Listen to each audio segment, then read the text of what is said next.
Okay, look, we'll continue on. And we're moving out just away from education, you know, in terms of our context for a minute, and going further, because I don't know whether you know it, but Telstra's been doing a hell of a lot of work with educational research and data, and using it to inform the kinds of, you know, worlds that will be in existence in classrooms where students could learn. And we're very lucky to have today Susi Steigler-Peters, and Susi is the National General Manager of the Education Industry Development at Telstra. And she's going to talk to us about quality teaching for personalised learning, and they're the findings of the second Telstra in Education White Paper for 2012. I can just tell you a bit about Susi. She has an extensive network at the highest levels in education across Australia. She's got a deep insight into the business and technical needs of education in Australia, and a real capacity, a demonstrated capacity to identify solutions. So please welcome Susi Steigler-Peters from Telstra. Thank you very much.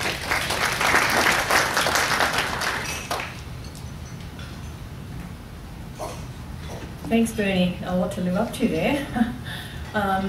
Thank you very much, in particular to Frank, for having invited me here today. I think it's a great sign of trust and relationship building that Telstra is able to be represented at events like this. And Bernie didn't quite touch on it, but my background is in education. I've been with Telstra now a little over 4 years, and like you never actually leave education. It's always part of your blood. It's in your heart. You live and breathe it. The best part about my role is being able to bring a better understanding of the needs of education in this country to a corporate and get it to respond to some of your existing and future challenges. And that's where the white paper series begins.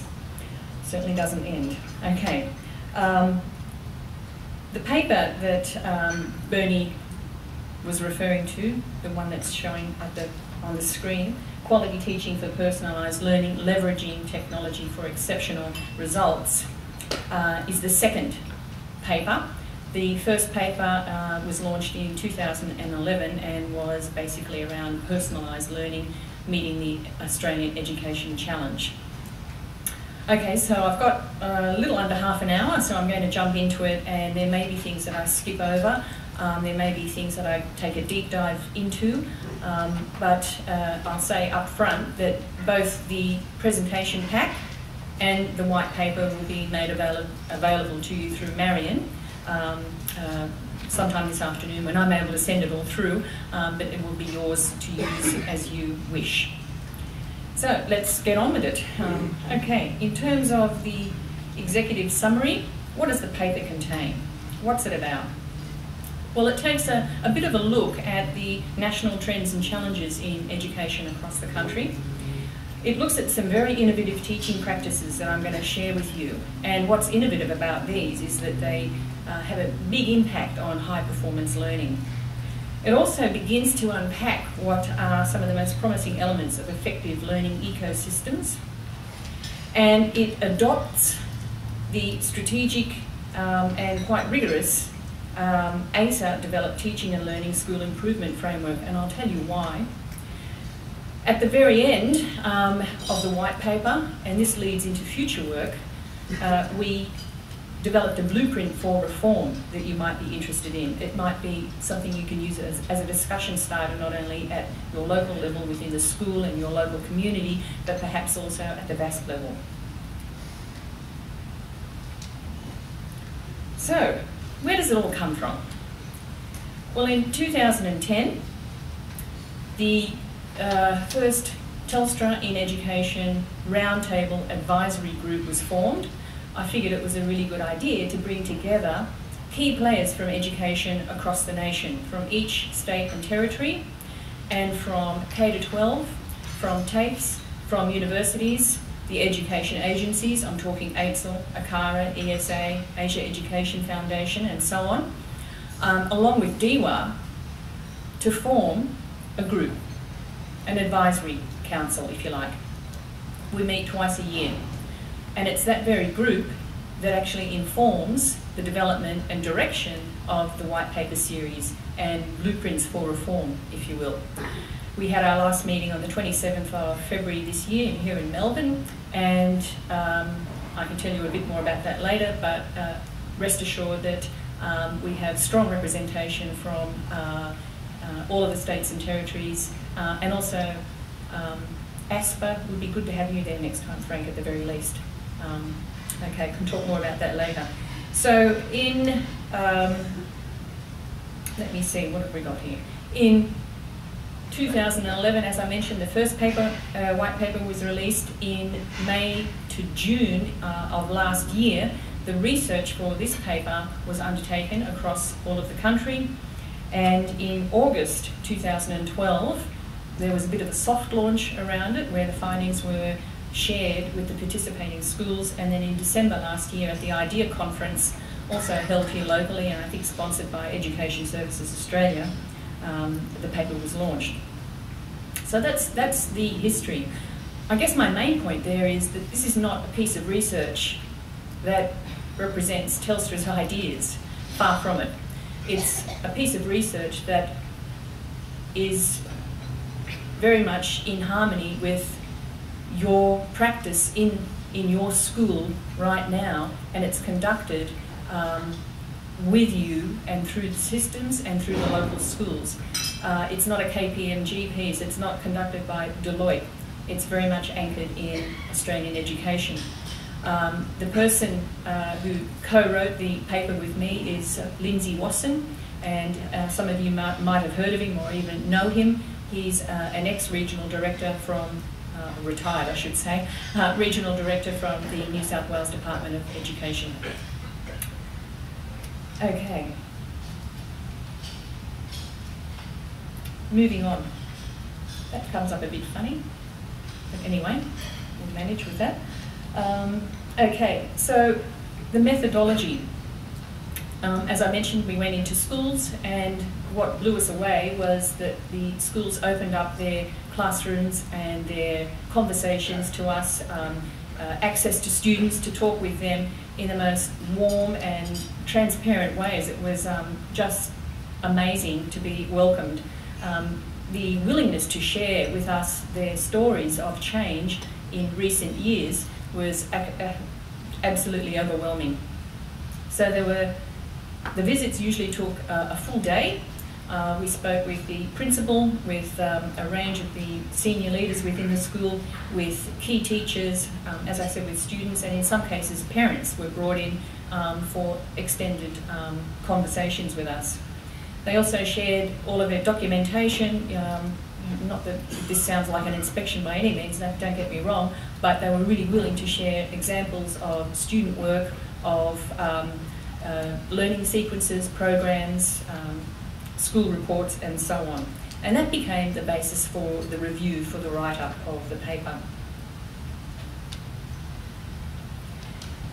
So then the analysis took place, the deep dives. And of course, some of the core changes, core change drivers that emerged are probably of no surprise to you. Things that were taken account of were the relevance of the Melbourne Declaration, and it still remains highly relevant. Of course, ACARA and the national curriculum, and that goes back to some of the comments that Professor Thies had made earlier around the relevance of curriculum and the importance thereof. Of course, AITSL and teaching standards and the increasing role of, you know, what our understanding is of quality teaching and evolving pedagogy.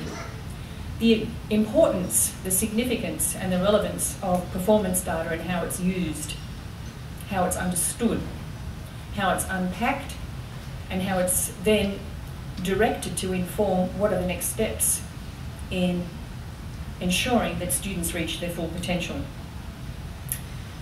And the last two, but not in any particular order, the emergence of new technologies was, again, astounding. And a lot of it was not tied to policy.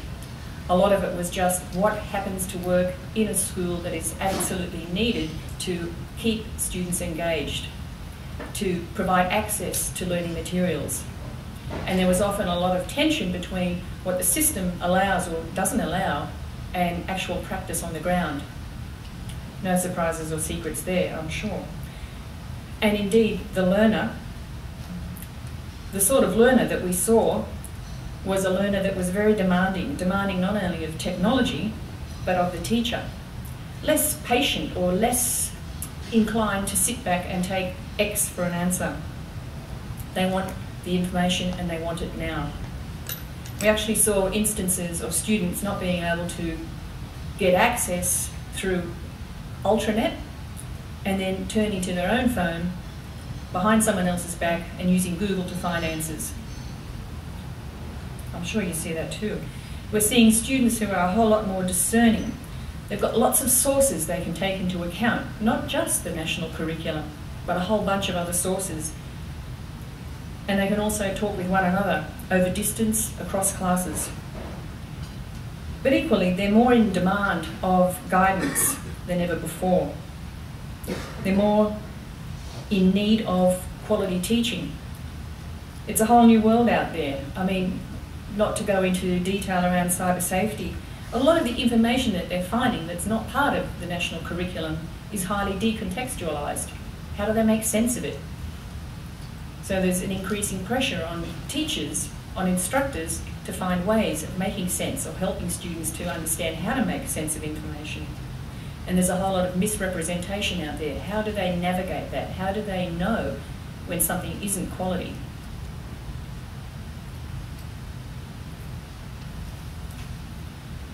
So in taking up all of the information that we gathered from some 17 schools across the country, we needed a framework to hang the information on, a framework that made sense in terms of the Australian education context.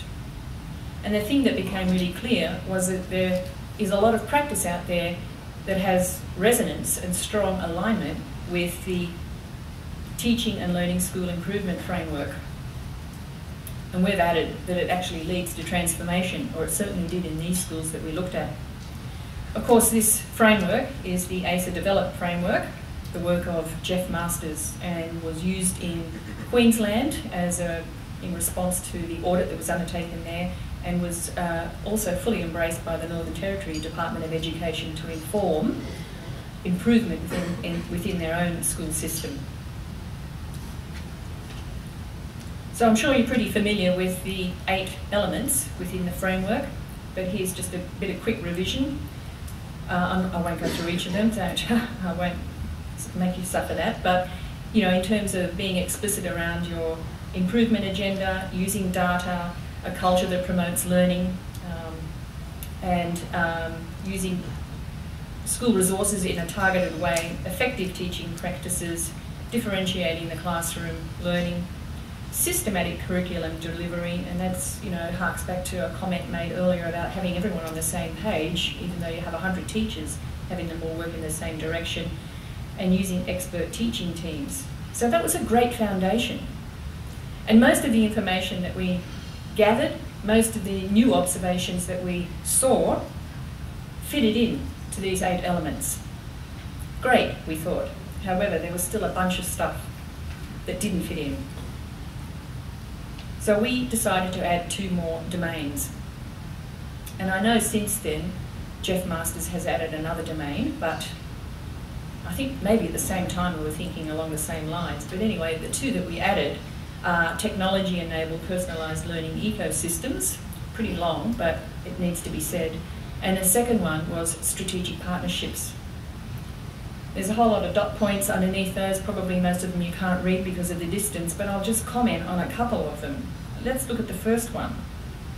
Sustained personalisation of learning experiences.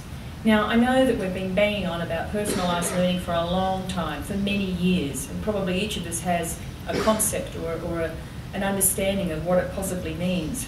But what really became clear to us, what was driven home, was that whole notion of personalising learning certainly deserves a refocused attention in light of the rapidly changing profile of the learner.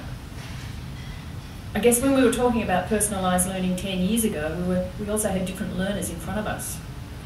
Today, as I mentioned before, the profile of the learner has changed and will continue to change. I mean, what are you going to do with today's 2-year-old who can use an iPad when they land in Year 7? One size certainly doesn't fit all. So another thing that came out of looking at personalised learning environments was the significance of technology in that particular space, or as an enabler, as a liberator. But there was also a lot of frustration with the way it was locked down, or frustration with promises from systems that said, well, here's something that will make life easier for you, and then it falls short of its promise. And in many schools we saw individual teachers take up the cause, one because they had a desire to improve the system. I'm talking about things like a learning management system for students, or something that brought together the whole experience for students and staff across the school, while they were still teaching maths or still teaching French and designing new systems from scratch. We saw that happen at Alkira Secondary College. Amazing amount of work. And it was all in response to, and I hope I'm not speaking out of turn here, but it was in response to failed systems that were handed down by the people we look to in bureaucracy to assist us.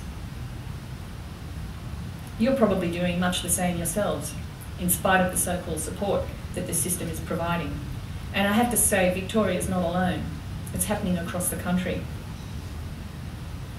If we just go to the last dot point under personalised learning ecosystems, what we saw was also schools beginning to grapple with multiple integrated technologies. So what does that mean? It was looking at how do they respond to students and parents and their demands to have technology from home brought into the classroom and extend that seamless experience.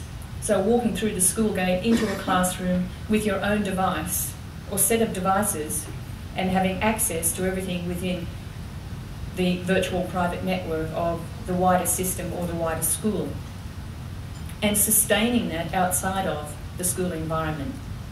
We saw attempts at that.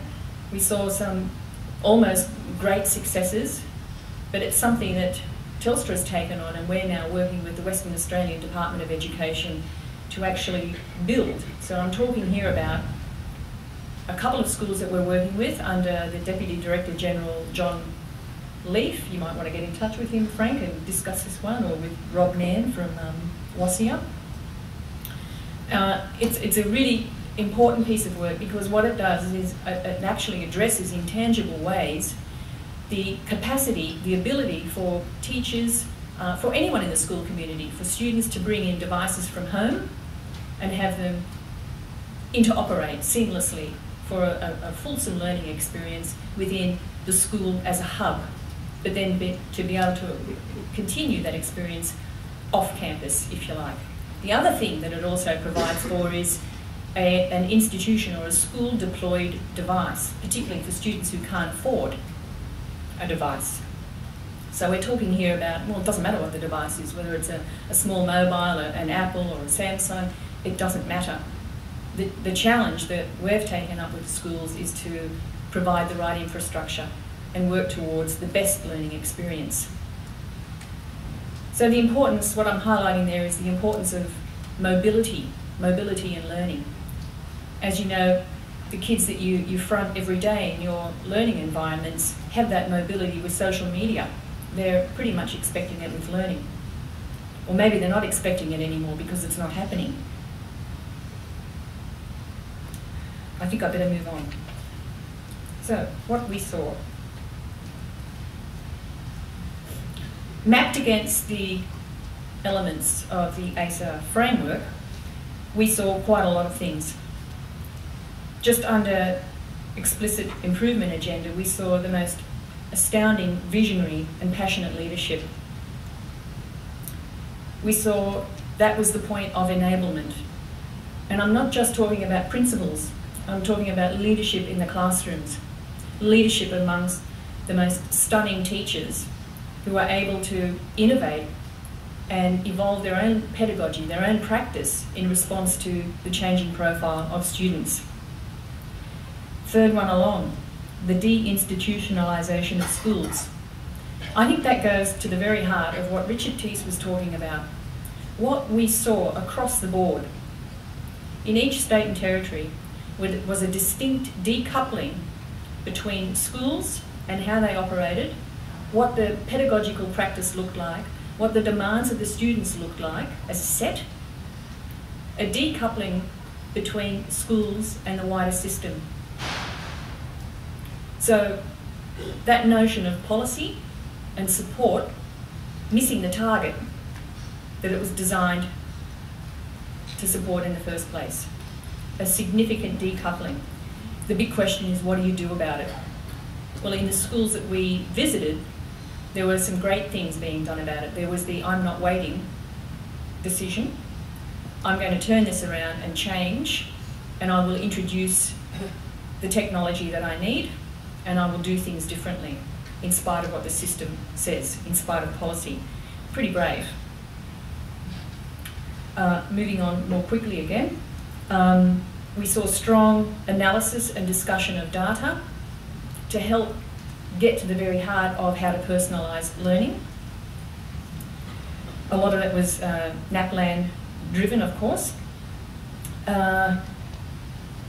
We also saw, I'm going right to the last one there, expert teaching team. In terms of new pedagogies, we saw great examples of flipped learning, where students, particularly in, say, anything from Year 9 upward, were provided with access to materials to do the homework or the preparation for the lesson outside of normal school hours at a time of their choosing, using the social media that they wanted to use. So it might be 2 o'clock in the morning, I don't know, whatever it was. Some of the kids said they preferred to work at 11 o'clock, and they would ping their peers in other areas to talk about, well, how do you approach this? So it was high levels of collaboration in their own time, using technology, using loads of social media. So I'm not talking about LMS, social media, interestingly, to actually prepare for the lesson. Come to the lesson face to face and actually have the discussion, have the richness of a fulsome discussion rather than quiet reading time and preparation for the discussion. So it was maximising time. The students, in most cases, really appreciated that because it modelled the way they behave in normal social environments in any case. So flipped learning, social media, as I mentioned, and the impact also then on team teaching. I saw team teaching that I thought I knew what team teaching was until middle of last year. I'd rather call it open teaching. It was more about come into my classroom with me, not just another teacher, but a bunch of teachers, and have a look, learn with me. Can you share with me how you're doing that? How about we bring more than 30 kids together? Let's have 60, let's have a few more, let's break them down, let's use the open areas here. My comment around some of that open teaching would be that in Victoria we saw some of the best practice in that very field. So in terms of pedagogical practice, some of the best examples are here in Victoria.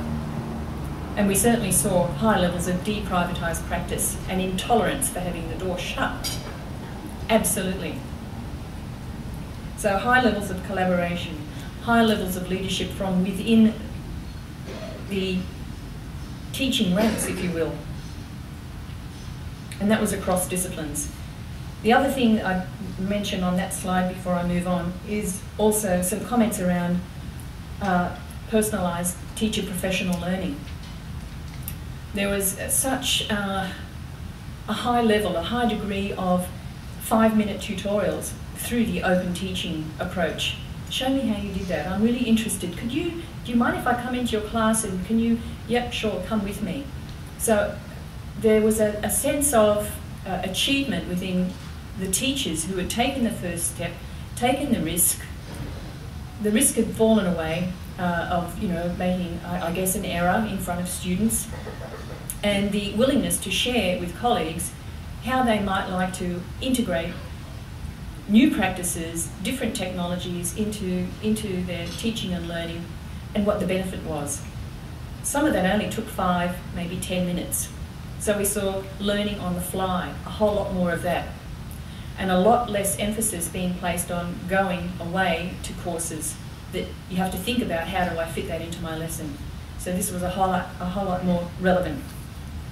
In some other examples, we saw systematic, integrated, fortnightly, this is an example, fortnightly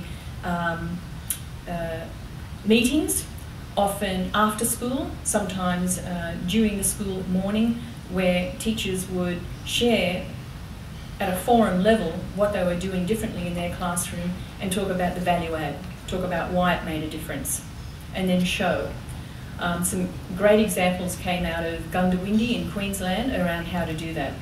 Just amazing. So again, that's in the research, it's documented, and I'd love to hear from you about your thoughts on that. So there's a definite shift away from formal teacher professional learning activities to harnessing the power and the potential and the very, very good practice that exists under our very noses.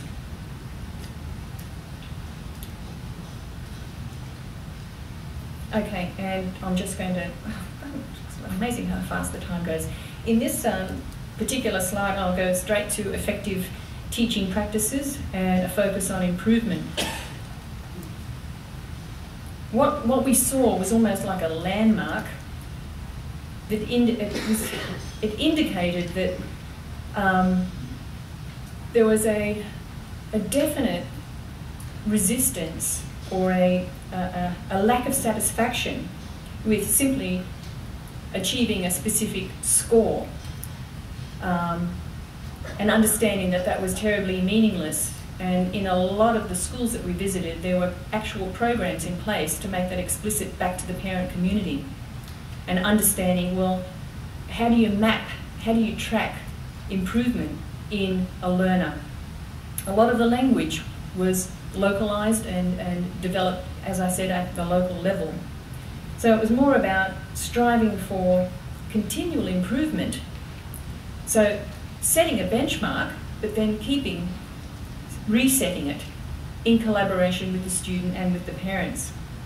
So continual improvement, and the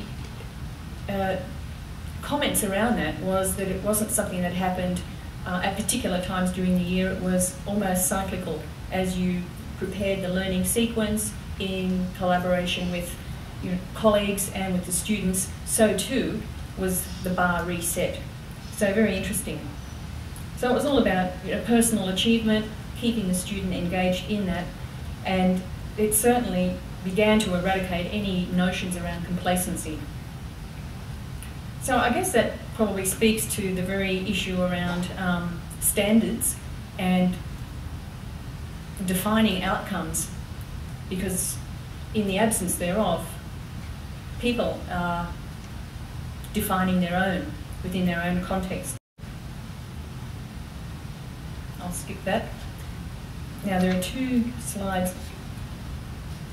just 3 more slides, and I'll run through them fairly quickly. So what came out of it? We began to have a go at what do the pedagogies for 21st century learning look like? Well, for this part of the 21st century, the second decade at least. And these all come from vignettes in the field. 5 key things: learner enablement, teachers as learners, social networking, fluencies and design. The comment I'd make around learner enablement and teachers as learners is the very clear democratisation, the equaling between teacher and student. The transaction model has gone from content provider to empty vessel. That's dead and buried. Wherever we did see it, there was significant student disengagement. There's also a heavy adoption by teachers as clear learners, and as I commented earlier, deprivatising their own practice and having to. Social networking, the comment I'd make around that is the adoption of social media and networking capability into teaching and learning design in order to provide stronger access to one another, for peer comment and review, and also for strong communication within normal school hours and beyond. And in many cases it was beginning to, I don't know about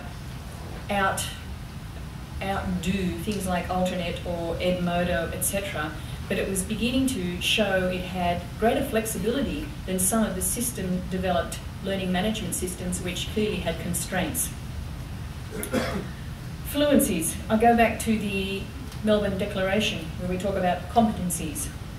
What we began to see in the field was a shift away from, or not away from, but beyond competencies to almost unconscious knowing of how to work in digital-rich environments, mass media environments, information systems, where a whole other skill set, not only amongst the students but equally amongst the teachers, was absolutely necessary. That's a piece of work that I would watch really carefully, and I'd be interested in any observations you have in that area, because the shift is very apparent.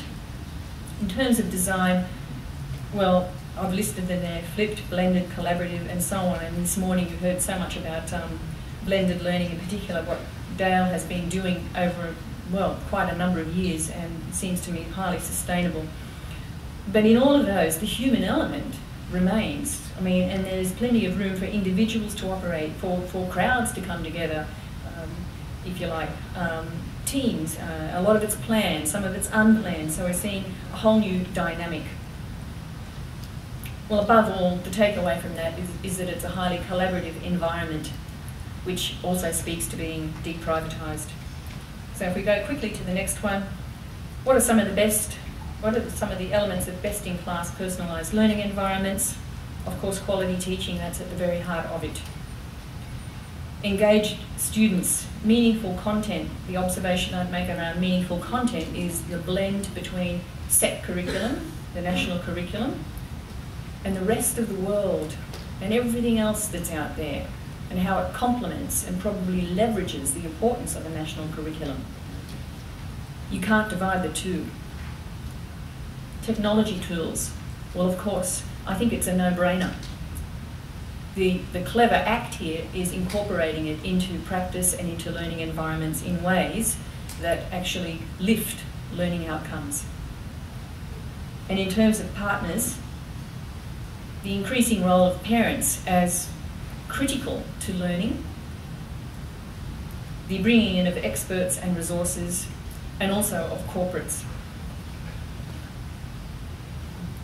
So I mentioned to you earlier, as I started, that we had a go also at developing a blueprint for reform. So what we simply did was take the now 10 elements of the school improvement framework and map against those what kind of action might you take. This is just one action. There's probably 10 or 15 that you might do locally. What action might you take? What is the value of that particular action? And what is the IT component of that? So for example, if we just take the first one, in terms of an explicit improvement agenda, adopt the transformation framework, the 10 elements. What do you get out of it? Well, highly likely improved learning performance. And what's the value add? The value add, in my view, would be locally a better architecture for learning design. I'm not talking technology here, I'm talking about an architecture for learning design that is future oriented. But if we lift it up and go regional, imagine what can be done across the region when linking schools. I'm thinking of Dale's piece of work, Dale Pearce's piece of work, and how it might integrate here. Also the Monash Science School work, let alone what other states and territories are doing. And imagine lifting it up to a national level. I think we can do it. We certainly have the grunt in some of our corporates and partners that we can have the conversation with. I think gone are the days of depending on a bureaucratic system for extended support. I'd certainly echo that. just let's go to the last one on that particular slide, expert teaching team. The Field Rickards, who you might know, Professor Field Rickards, a colleague, of course, of Richard Teese, has been instrumental in developing a clinical approach to developing or preparing teachers. So his pre-service teaching program is a standout, and we had the privilege of meeting some of his teachers in their schools, because they go straight into schools from the get-go. And what is evidenced is that 50% of there's a 50% improvement rate of teacher preparation in any of the students that he prepares. And that, of course, directly translates into improved learning outcomes. So we can think about adopting those sorts of models of teacher preparation, so we have some guarantee for the future.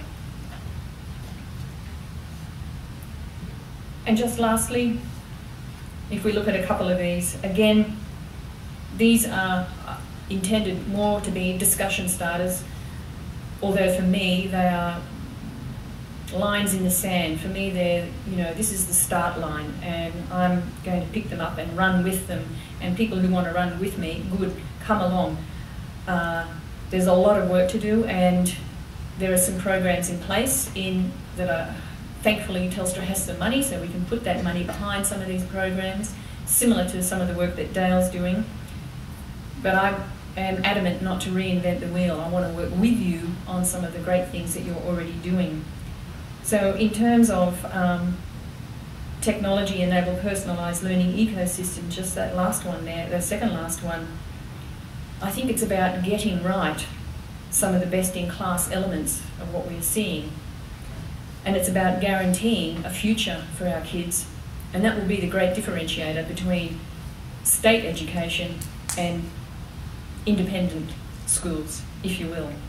Because you've certainly got the best basis in the world for education. There's nothing there that you need to let go of. I think it's a case of finding what's so good and rich and launching it into the future. And there are people out there willing to help. I've got my hand up. With that, I will say thank you very much for the opportunity to share my white paper findings with you. I will share them directly with you, including that deck. If you find it useful, good. If not, you can put it straight in the trash. But I'm open to questions. We've got a couple of roving marks, so if you would like to ask Susie a question, just raise your hand. And you haven't got any roving marks? Okay. You have? Okay. Hands up. Anybody? It would be a delicious irony if, the saviour for government schools turns out to be Telstra, wouldn't it? That would be absolutely delicious. No time for questions, you don't think? Have you? Yeah, Susie, you sort of made an oblique comment about Ultranet a little earlier. That's what I thought you said. Do you have a suggestion? At the moment, we're just debating as an organisation whether we should use technology or not.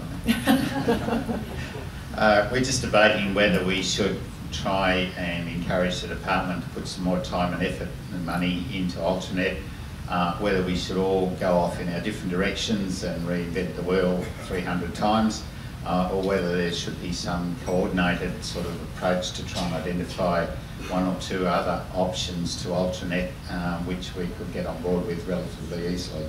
So you might have a comment to make about that. Thanks.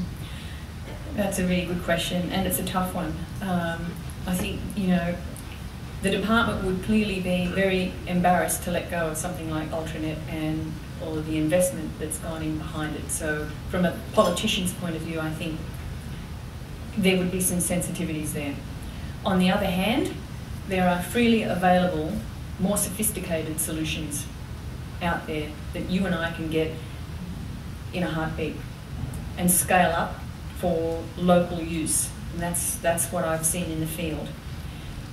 Within Telstra, we've got some engineering know-how under Professor Hugh Bradlow, who runs the Chief Technology Office, and I have brought this very issue to his attention because it's one that cuts across all of the states and territories, and interestingly they've all got their own solutions. So, you know, when you talk about an architecture that's national, it's highly fragmented at the moment, as you know, you'd be well aware.